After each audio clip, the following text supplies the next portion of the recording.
Hello everyone. आज हम करेंगे क्लास 11 का लेसन 7 के MCQ यानी multiple choice question human memory मानव स्मृति। बिना किसी देरी के लेट्स स्टार्ट। फर्स्ट क्वेश्चन है, जानकारी के उस रूप में परिवर्तित करने की प्रक्रिया को क्या कहते हैं जो स्मृति में संग्रहित किया जा सकता है।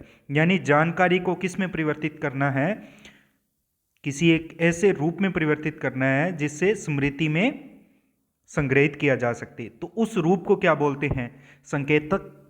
संकेतन, पुनर्ज्ञापन, भूलना, प्रतिबंध। देखो, अगर जानकारी को स्टोर करना है तो भूलना तो हो ही नहीं सकता, प्रतिबंध भी नहीं हो सकता। तो अब ऑप्शन बचे ए और बी, संकेतन या फिर पुनर्ज्ञापन। जानकारी को जब स्टोर करने के लिए हम बोलते हैं एनकोडिंग, एनकोडिंग को हिंदी में बोलते हैं संकेतन। और पुनर्ज्ञापन यानी फिर से वापस उस जानकारी को स्टोर किया गया उसको फिर से चेतना में लाना, उसको बोलते हैं पुनर्ज्ञापन। तो इसका आंसर क्या होगा? ए, संकेतन। संकेतन पहली अवस्था है जिसका तात्पर्य उस प्रक्रिया से है जिसके द्वारा सूचना स्मृति तंत्र में पहली बार पंजीकृत की जाती है ताकि इसका पुनः उपयोग किया जा सके। नेक्स्ट क्वेश्चन, फ्यूग अवस्था का संबंध है, यानी फ्यूग अवस्था है, इसका संबंध किससे है? व्यक्ति मानसिक रूप से पलायन कर जाता है। ऑप्शन बी, सामान्यीकृत जो स्मृति लोप है वो फ्यूग अवस्था में होता है या नहीं। ऑप्शन सी, व्यक्ति एक नई पहचान, नया नाम अपना लेता है। और ऑप्शन डी है, उपरोक्त सभी लक्षण प्रकट होते हैं। तो फ्यूग अवस्था के अंतर्गत क्या होता है? व्यक्ति मानसिक रूप से पलायन कर जाता है जब वो किसी स्ट्रेस में होता है, अवसाद में होता है, तब की बात है। और उसका स्मृति लोप भी हो जाता है सामान्य रूप से, और वो एक नई पहचान और नया नाम और नया पता अपना लेता है। तो ऑप्शन डी है इसका सही होगा, यानी ऊपर के जो लक्षण दिए हुए हैं तीनों ऑप्शन में वो सभी फ्यूग अवस्था में देखे जाते हैं। नेक्स्ट क्वेश्चन, विस्मरण कब होता है? आपको एक ग्राफ दिया गया है एनसीईआरटी में, विस्मरण का ग्राफ। तो उसमें दिया गया है कि विस्मरण इतने से इतने घंटों के बीच में सबसे अधिक होता है। तो आप बताना है कि सबसे अधिक कब होता है? प्रारंभिक 12 घंटों में, 3 से 12 घंटों में, प्रारंभिक 9 घंटों में और 12 से 24 घंटों में। देखो, अगर आपको कभी भी ऐसा क्वेश्चन मिले और MCQ किसी एक को टिक करना हो और आपको यदि ग्राफ दिया गया हो तो ग्राफ के अकॉर्डिंग आप टिक करना। यदि आपसे डायरेक्ट पूछे कि सबसे अधिक कब होता है, तब आपकी एनसीईआरटी में लिखा हुआ है कि 9 घंटे है, जो प्रारंभिक 9 घंटे हैं 0 से 9 घंटे, उनमें सबसे ज़्यादा विस्मरण होता है। तो इसका आंसर क्या होगा? सी इसका आंसर होगा। यदि आपको क्वेश्चन के साथ में ग्राफ भी दिया जाए तो आप उसका आंसर ग्राफ के अकॉर्डिंग टिक करना, क्योंकि अगर ग्राफ दिया होता तो हम जो बी नंबर ऑप्शन है उसको भी टिक किया जा सकता है, क्योंकि वो भी प्रारंभिक 9 घंटों के अंतर्गत 3 से 9 घंटे भी हो सकते हैं, तो वो ग्राफ के अकॉर्डिंग हो जाएगा। अगर सीधा पूछे तो प्रारंभिक 9 घंटों में सबसे ज़्यादा विस्मरण यानी भूलता है आदमी।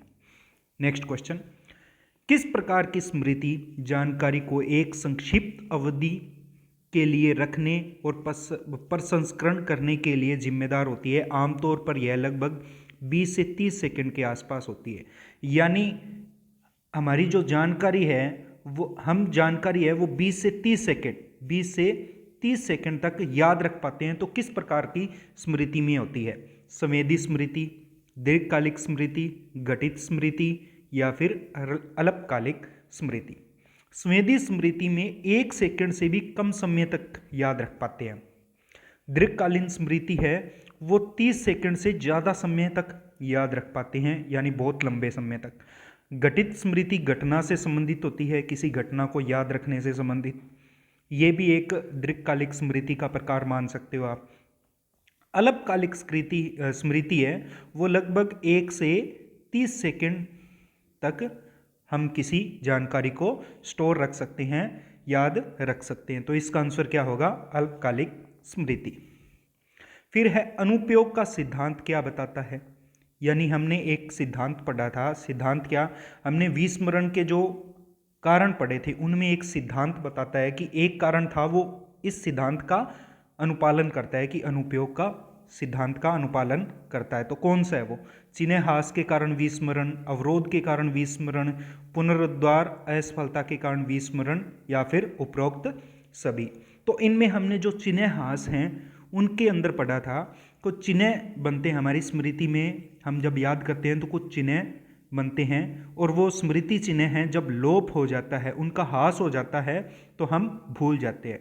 और उन स्मृति चिन्हों का ह्रास लोप कब होता है? जब हम उन चिन्हों को बार बार उपयोग में नहीं लाते हैं, तो वो स्मृति लोप हो जाती है, जिसके कारण हमें क्या होता है? विस्मरण होता है। तो अनुपयोग का सिद्धांत किसमें अप्लाई हुआ था? ए ऑप्शन, चिन्हहास के कारण जो विस्मरण है उसके अंदर अप्लाई हुआ था। नेक्स्ट क्वेश्चन, स्मृति को रचनात्मक प्रक्रिया के रूप में किसने माना था? यानी एक स्मृति है वो रचनात्मक प्रक्रिया है, स्मृति एक क्या है? रचनात्मक प्रक्रिया है, ये किसने माना था? तो ये डायरेक्ट आंसर इसका देंगे हम, जो बर्टलेट है इसने क्या बताया था कि जो स्मृति है वो एक रचनात्मक प्रक्रिया है। अब आप कमेंट करके बताइए कि जो एबिंगहस है इन्होंने स्मृति को किस प्रक्रिया के रूप में माना था। नेक्स्ट क्वेश्चन, PQRST विधि किसने दी थी? PQRST विधि किसने दी थी? यानी याद रखने की एक विधि दी थी, कौन से मनोवैज्ञानिक ने दी थी, जिसको हम PQRST विधि देते हैं, बोलते हैं। P से प्रीव्यू, Q से क्वेश्चन, S से सेल्फ रेसिटेशन, T से टेस्ट। तो इस प्रकार की जो विधि दी थी वो किसने दी थी? थॉमस ने, पेवियो ने, रॉबिन्सन ने, या फिर ए और सी दोनों ने थी? इसका आंसर है ए और सी दोनों ने, यानी थॉमस और रॉबिन्सन ने मिलकर ये विधि दी थी। जो स्मृति के 3 चरण हैं जो एटिंगसन और सिफरिन ने प्रस्तावित किए वो कौन से हैं? यानी इन दोनों मनोवैज्ञानिक ने एक मॉडल दिया जिसको अवस्था मॉडल बोलते हैं, और इन्होंने स्मृति के 3 चरण दिए। पहला है संवेदनात्मक या संवेदन से संबंधित स्मृति, दूसरा कौन सा है? अल्पकालिक स्मृति, और तीसरा है दीर्घकालिक स्मृति। तो ये 3 चरण दिए थे, संवेदनात्मक से अल्पकालिक, अल्पकालीन से दीर्घकालिक स्मृति में जो परिवर्तन के बारे में अवस्था मॉडल दिया था। तो इस कौन सा है वो? संवेदनशील, क्षणिक और दीर्घकालीन स्मृति, ऑप्शन बी। क्षणिक को ही दूसरा नाम क्या है? अल्पकालिक स्मृति है। अवस्था मॉडल ये जो बता दिया है, sensory memory, short term, long term. Next question, निष्पंद बिंदु क्या है? निष्पंद बिंदु क्या है? स्मृति लोप, दीर्घकालीन स्मृति की सूचना के तत्व, या फिर एक कॉन्सेप्ट यानी संपर्त्य, या फिर बी और सी दोनों। तो निष्पंद बिंदु क्या है?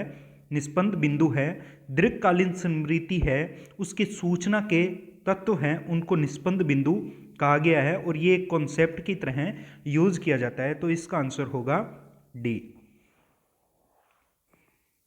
नेक्स्ट क्वेश्चन, किस प्रकार की स्मृति बहुत ही छोटे अवधि यानी 1/3 सेकंड, यानी कौन सी स्मृति है जो 1/3 सेकंड के लगभग याद रहती है हमें? तो ये बता दिया, जो संवेदनशील स्मृति है, संवेदनात्मक स्मृति, सेंसरी मेमोरी, वो क्या है? इतने समय तक याद रहती है। कितने विषयों के लिए आमतौर पर कार्य स्मृति की क्षमता सीमित होती है?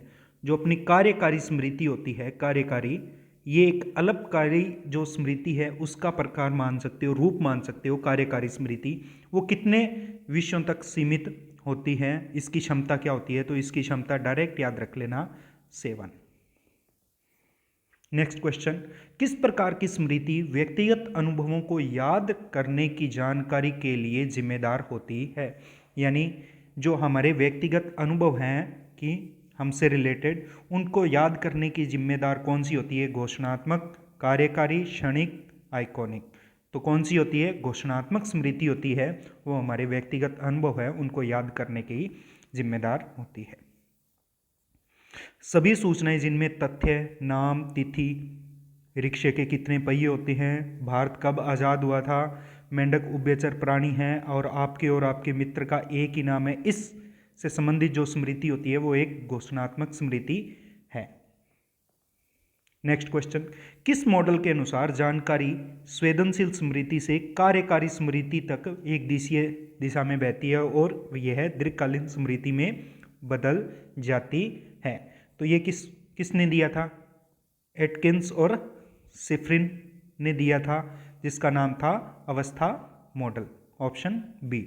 नेक्स्ट क्वेश्चन, दीर्घकालिक स्मृति में से कार्य स्मृति की जानकारी को खींचने की प्रक्रिया को क्या कहा जाता है?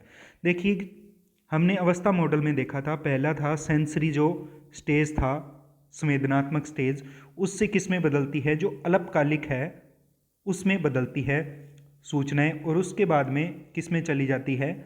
जो दीर्घकालिक है उसके अंदर चली जाती है। लेकिन ये बात क्या कर रहा है? अल्पकालिक का ही एक रूप है कार्यकारी स्मृति। ये बात कर रहा है कि दीर्घकालिक स्मृति है उससे किस में आ रहे हैं? अल्पकालिक या फिर कार्यकारी स्मृति में। यानी फिर से क्या हो रहा है? हमें पुनः याद कर रहे हैं, जिसको हम क्या बोलेंगे? पुनर्ज्ञापन। संकेतन, जो पहला क्वेश्चन क्या था? वो संकेतक का ही था। दोबारा से देख लेना आप, संकेतक क्या होते हैं। भूलना प्रतिबंध ऐसा नहीं है। नेक्स्ट क्वेश्चन, कौन सी प्रकार की दीर्घकालिक स्मृति, अब दीर्घकालिक स्मृति हैं उनमें से बात कर रहा है, तत्वों, अवधारणाओं और सामान्य जानकारी के ज्ञान में जिम्मेदार होता है? यानी दीर्घकालिक स्मृति है उनके कौन से प्रकार है जो तत्वों, धारणाओं या फिर सामान्य जानकारी के ज्ञान से जिम्मेदार? यदि वो दीर्घकालिक स्मृति की बात कर रहे हैं तो वो कौन सी है? शाब्दिक है, क्षणिक है, कार्यकारी है या आवेशित है? क्षणिक, कार्यकारी ऐसा दीर्घकालिक स्मृति का नहीं पढ़ा, तो कौन सा है? शाब्दिक स्मृति है। ये एक घोषणात्मक स्मृति भी, कहीं कहीं इसको घोषणात्मक भी लिखा हुआ मिलता है, जो पहले क्वेश्चन किया है। नेक्स्ट क्वेश्चन, जो स्मृति प्रक्रियाएं हैं जो बिना चेतन जागरूकता के व्यवहार पर प्रभाव डालती हैं, उन्हें क्या कहा जाता है? जो स्मृति प्रक्रियाएं जो बिना चेतन जागरूकता के व्यवहार पर प्रभाव डालती है, बिना चेतन जागरूकता के व्यवहार पर प्रभाव डालती है, उन्हें क्या कहते हैं? घोषणात्मक स्मृति, कार्यकारी स्मृति, शाब्दिक स्मृति, आइकॉनिक स्मृति। अब देखिए, आइकॉनिक स्मृति है वो इसमें नहीं है, इसका आंसर नहीं है। ऊपर दिए गए 3 ऑप्शन में से इसका आंसर है। आप इसका कमेंट करके आंसर बताइए कि किस प्रकार की स्मृति की बात हो रही है, क्योंकि तीनों की बात हमने कर ली है। आपको इसका आंसर, इसकी पीपीटी है जो पीडीएफ मिलेगी आपको टेलीग्राम पे, जिसका लिंक है वो डिस्क्रिप्शन में मिल जाएगा। तो इस क्वेश्चन का आंसर है वो यहाँ पर लिखा हुआ मिल जाएगा। आप इसका आंसर कमेंट करके बताइए। नेक्स्ट क्वेश्चन, यह सिद्धांत जो कहता है कि स्मृति किसी प्रकार से संकेतन किया जाता है, उसको प्रोसेस किया जाता है और पुनर्ज्ञापन किया जाता है, कहलाता है। तो इसको बोलते हैं प्रक्रिया के स्तर का सिद्धांत। प्रक्रिया के स्तर का सिद्धांत है वो ये बताता है, जो अवस्था मॉडल के अंतर्गत है, कि पहले संकेतन किया जाता है, एनकोडिंग किया जाता है, उसको प्रोसेस किया जाता है, फिर उसका पुनर्ज्ञापन भी किया जा सकता है। तो ये कौन बताता है? प्रक्रिया के स्तर का सिद्धांत। नेक्स्ट क्वेश्चन, समय के साथ एक स्मृति नायक की स्थिरता को मजबूत करने की प्रक्रिया को क्या कहा जाता है? यानी एक स्मृति है, उसको मजबूत करने के लिए उसकी प्रक्रिया को क्या कहा जाता है? उसको बोलते हैं संगठन। नेक्स्ट क्वेश्चन, किस प्रकार की स्मृति है वो नौकरियां, आदतें और प्रक्रिया की जानकारी के लिए जिम्मेदार होती है? तो जब हम नौकरी, आदतें और प्रक्रिया की बात कर रहे हैं तो हम कार्यकारी स्मृति की बात कर रहे हैं, जो क्या है? एक अल्पकालिक स्मृति की तरह बिहेव कर रहे हैं, या फिर बात कर रहे हैं कि अल्पकालिक स्मृति का ये एक भाग है, प्रकार है। किस स्मृति प्रक्रिया को मानसिक कार्यों जैसे कि समस्या को हल करने के लिए जानकारी को धारित करने प्रक्रिया के लिए जिम्मेदार है? संवेदनशील स्मृति, दीर्घकालिक स्मृति, कार्य स्मृति, फ्लैश। फिर से ये क्या है? किसी समस्या को हल करने के लिए जानकारी की बात कर रहा है, तो किस प्रकार की स्मृति की बात कर रहा है? तो ये है कार्यकारी स्मृति, कार्य स्मृति, ऑप्शन सी। नेक्स्ट क्वेश्चन, किस मस्तिष्क संरचना में नई दीर्घकालिक स्मृति का गठन और संगठन होता है या महत्वपूर्ण है वो है hippocampus, option A. Next question, किस वर्ग के स्मृति में ज्ञात प्रक्रियाएं, स्थिति और दस्तावेजों की जानकारी होती है जिसमें व्यक्तिगत अनुभव नहीं होता? तो किस प्रकार की स्मृति में होता है? तो वो होता है घटित घटनापरक स्मृति के अंतर्गत। कौन सा मॉडल स्मृति के 3 चरणों को प्रस्तुत करता है? वहीं सेम मॉडल एटकिंस और शिफ्रिन का रिपीट हुआ है क्वेश्चन। और जो क्या होता है कि स्मृति क्या है, एक दिशा में बहती है, संवेदनशील स्मृति से कार्य स्मृति तक। नेक्स्ट, किस प्रकार की स्मृति में किसी विशिष्ट संदर्भ में जानकारी को याद करने के लिए उसे पुनरावृत्ति द्वारा व्यावसायिक बनाने की क्षमता होती है? तो ये किस प्रकार की स्मृति होती है? अनुचित नहीं होती, संवेदनशील स्मृति की बात नहीं हो रही। ऑप्शन सी और डी में से एक है कि किस प्रकार की स्मृति में किसी विशिष्ट संदर्भ में जानकारी को याद करने के लिए उसे पुनरावृत्ति द्वारा व्यावसायिक बनाने के लिए की क्षमता होती है। तो वो किस में होती है? सहायक स्मृति में ये क्षमता होती है। नेक्स्ट क्वेश्चन, कौन सा दर्शनशीलता प्रादुर्भाव एक व्यक्ति के संदर्भ में निर्मित होता है जिससे उसकी स्मृतियां उसके सामाजिक और व्यक्तिगत जीवन की घटनाओं के साथ जुड़ी होती है? तो वो है घटनापरक स्मृति, घटित स्मृति। किस प्रकार की स्मृति में व्यक्तिगत अनुभवों की जानकारी होती है जो आमतौर पर सामान्य जीवन में हुई घटनाओं से जुड़ी रहती है? तो वो किस में है? घटनापरक स्मृति के अंतर्गत। क्वेश्चन की लैंग्वेज बदली है, उत्तर सेम है। स्मृति के किन दो प्रकार होते हैं जो किसी विशिष्ट घटना और समय से जुड़े होते हैं?